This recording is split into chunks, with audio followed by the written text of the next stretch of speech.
ओम साईं राम। मेरे अंदर साईं और आपके अंदर साईं को भी प्रणाम।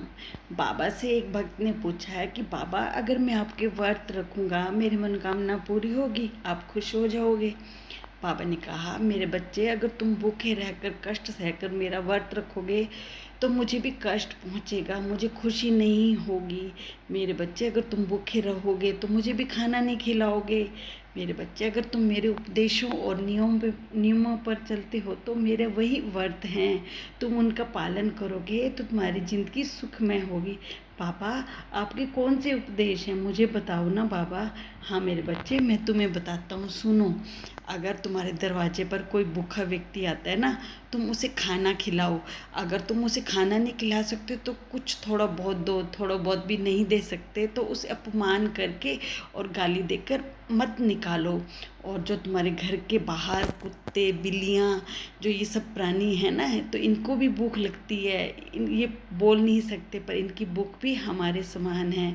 तुम इन्हें भी खाना जरूर खिलाया करो, इससे मुझे बहुत खुशी मिलती है। देखो, मैं तुम्हें इस पे एक कहानी भी सुनाता हूँ।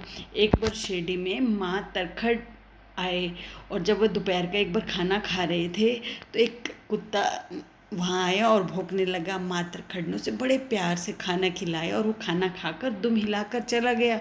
जब माँ शाम को मस्जिद में आई तो मैंने माँ को कहा कि माँ, आज तुमने तो मुझे बहुत स्वादिष्ट खाना खिलाया, मेरी आत्मा तृप्त हो गई। तो माँ हैरान हुई। माँ कहने लगी कि बाबा, मैंने आपको कब खाना खिलाया, मुझे तो याद नहीं। बाबा ने कहा, तुम याद करो, आज दोपहर को जो एक कुत्ता आया था जिसकी तुमने भूख शांत की, असल में तुमने मेरी भूख शांत की।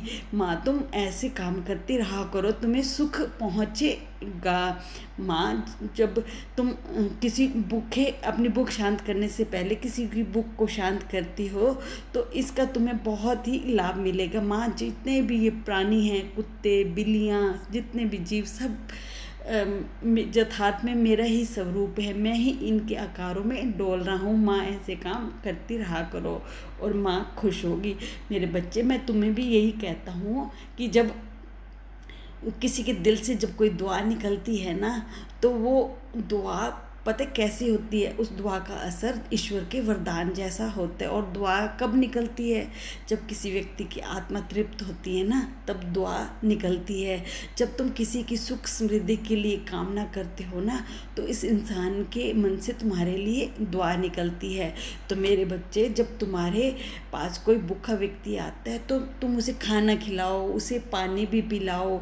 और जब उसकी भूख मिटेगी, उसकी प्यास मिटेगी, तो जो उसकी तृप्त आत्मा है ना, तुम्हें दुआ देगी और उसकी दुआ का असर बहुत होगा। उसकी दुआ के असर से जो परमात्मा है वो भी बहुत खुश होगा। तो क्योंकि जो भूखा व्यक्ति है वो तुम्हें, उसकी आत्मा तृप्त हुई हो, तुम्हें कुछ देना चाहता है, देने के लिए तो उसके पास कुछ नहीं, पर वो तुम्हें दुआ देगा, प्रार्थना करेगा तुम्हारे लिए। और जो ये दुआ और जो ये प्रार्थना है ना, ये बहुत बड़ा पुरस्कार है। इससे बड़ा कोई भी वरदान नहीं है। इसलिए मेरे बच्चे, तुम सब लोगों की खुशियाँ में शामिल हुआ करो, किसी की बद्दुआ मत लिया करो, सबके साथ अच्छे रहा करो, सबके साथ अच्छा व्यवहार किया करो, किसी का दिल मत दुखाया करो। तुम कोशिश किया करो कि कोई इंसान तुम्हें बद्दुआ ना दे। बद्दुआ का बहुत असर होता है, बहुत जल्दी लग जाती है। और दुआ तो समझ लो कि तुम्हें ईश्वर का वरदान मिल गया।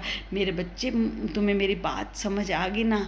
हाँ बाबा, मुझे तो बहुत अच्छी तरह समझ आ गई कि भूखों को खाना खिलाना है और किसी का बुरा नहीं करना। बाबा, ये तो कितने आसान तरीके हैं, इसमें तो कुछ भी नहीं लगना, ना कोई पैसा लगना है, ना कोई इतनी मेहनत। बाबा, मेरे तो बहुत दिल खुश हो गया, आपने बहुत अच्छी अच्छी बातें बताई।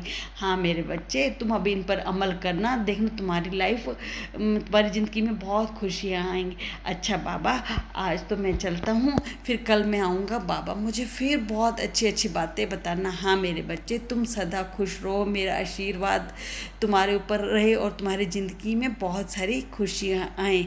अच्छा बाबा, प्रणाम बाबा, हम फिर कल मिलेंगे। अच्छा मेरे बच्चे।